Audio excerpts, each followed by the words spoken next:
Traditionally recognized as the terrifying individuals disguised in long white robes and pointed hoods, the Ku Klux Klan was a white supremacist organization created in Pulaski, Tennessee in 1865 by 6 former Confederates. These Confederates were devastated by the abolition of slavery and believed that their beloved South could never return to its glory days, dependent on the slave trade and inequality of the races. The KKK is described as having 3 distinct stages throughout history. After a period of decline, the KKK was reborn in the earlier 1920s, and by 1957, the KKK had approximately 40,000 members.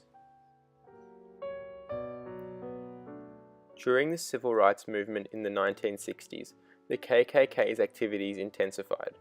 On September 15, 1963, only 2 weeks after Martin Luther King's Civil Rights March in Washington, 4 members of the KKK planted 16 sticks of dynamite underneath the front steps of the Baptist Church on 16th Street in Birmingham, Alabama.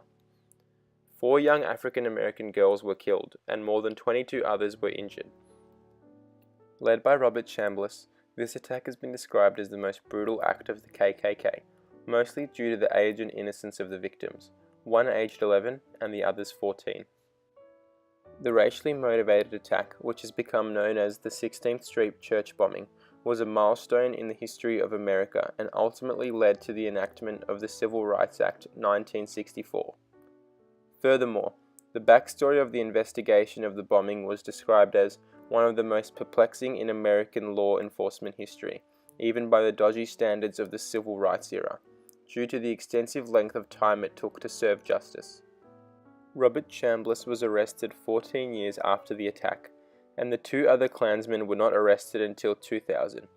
The other Klansmen had already died before they could be prosecuted.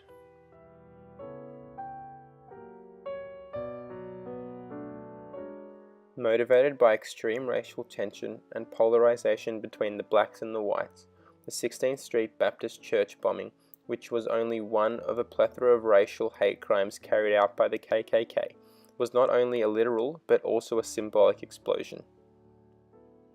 In the recent years leading up to the attack, the local government and law enforcers in Birmingham enforced and imposed racial discrimination through limiting African Americans' equal access to education, employment, and housing, as well as through the public encouragement of acts of violence through political regimes. In retaliation, the African American community responded through peaceful acts such as public marches for equality and civil rights campaigns. Whilst nowadays, protest is typically the most powerful tool for action, during the time where war and violence were common practice, violence prevailed in this instance. Although specifics and substantiated evidence of the 16th Street bombing, such as the person responsible for the creation and transportation of the bomb, are lacking, during a trial of one of the attackers in 2001, Thomas Blanton, it was revealed through a Federal Bureau of Investigation informant that Blanton often spoke casually of bombing churches and the like, majorly inspired by racism and his involvement in the KKK. This stimulates issues of the intervention of law enforcers who clearly had warranted involvement in the crimes, but failed to execute, interfering in putting a stop to the scheme. This informant also confirmed the simplicity of the attack, and in a time where corruption and racism were predominant features of American society, the implication is raised of whether or not intercepting the bomb was a principal priority of the white community, or even on the political agenda at the time.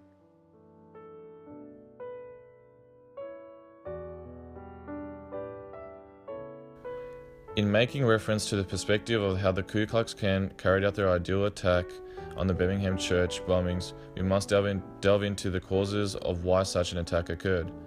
The KKK were meticulous in their approach in organizing a malevolent attack on the innocent civilians because the Birmingham church was notoriously known to the wider community for the city's black population meetings. Consistent and routinely bomb threats made to one of the most sacred churches called the 16th Street Baptist Church, where most of the iconic political figure Martin Luther King would occasionally make speeches addressed to the black population. The opportunity presented itself to all members of the KKK. in which they decided to carry out the attacks as it was measured and precise in knowing what time Sunday school began and how many people would attend overall. In a reflective piece presented by a former KKK member, approximately at 12:20 a.m. September 15, 1963, the KKK members who were involved in executing the bomb blast were all well aware of the 200 church members being present.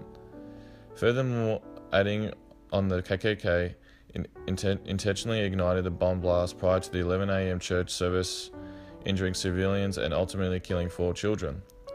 In retrospect, in making suggestions in reference to the events that occurred as mentioned above, the objective of the KKK had been demonstrated by ideally creating a white supremacy in particular areas of America.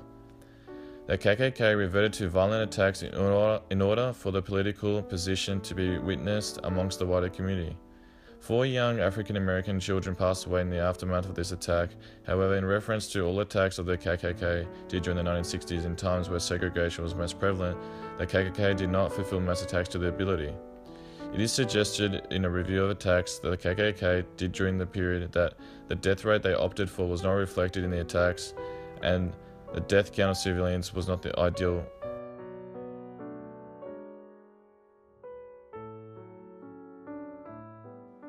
The 16th Street bombing was an incredibly difficult attack to prevent for the police and Federal Bureau of Investigation. The attack was a small-scale production, as the bombing was carried out by 4 members of the Ku Klux Klan the morning before the protest was to take place. Much like lone wolf attacks, these operations are almost impossible to detect prior, with the only means being intrusive methods, such as raids on properties believed to be harboring Ku Klux Klan personnel and operations, and tapping into communication mediums used by members. Even with these methods, it is still like trying to find a needle in a haystack, as not all raids and communication tapping will lead to helpful intelligence that can be used by counter-terrorism organizations. The 16th Street bombing was an attack carried out by a branch of members stemming from the Ku Klux Klan. Therefore, to effectively disrupt the presence of attacks of this kind, counter-terrorism agencies would have to first target the source of these organizations and apprehend the leaders and powerful voices spreading propaganda.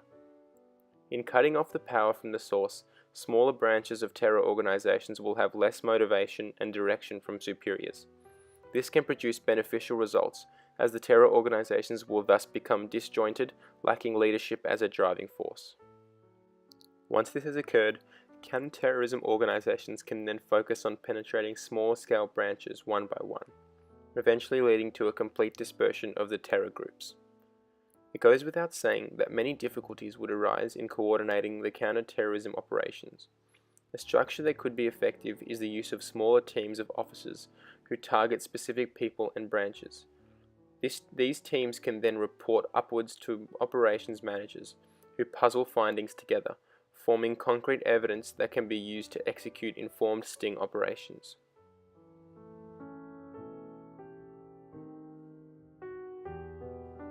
Aside from the obvious devastating consequences of the attack that were felt by the victims' families and the African American community as a whole, various ambiguous but fundamental effects were generated. Immediately, interracial riots occurred throughout Birmingham, and later that day 2 black children were shot in separate incidents. The African American community continued protesting for equality and civil rights in an attempt to integrate social and political premises. This eventually prompted an agreement between Birmingham's Safety Commissioner and facilitated by Martin Luther King for equal rights through integration by allowing equal access to employment and education within the community through desegregation of the major racial divide. The first trial for one of the 4 perpetrators involved did not occur until 1977. The other 3 suspects were not tried until the 1990s. Whilst this is a major violation of righteousness, this act of restorative justice may have been overwhelmingly advantageous to the outcome of the case. For example, if the trial had occurred at the time of the crime, the racial prejudice of the jury and Caucasian predominance may have produced an unjust outcome. It is essential to recognize the racist underpinning of this crime and to understand that it, along with other racial attacks, perpetuated the ongoing fight for racial equality that has adapted and continues to adapt in our current society. It is shameful that a historical crime's effects are still being felt today, and this should be used as a precedent to prevent further injustices of this type. The responsibility fetches much farther than the perpetrators of the attack, and the victimization much more widespread than the girls who were killed.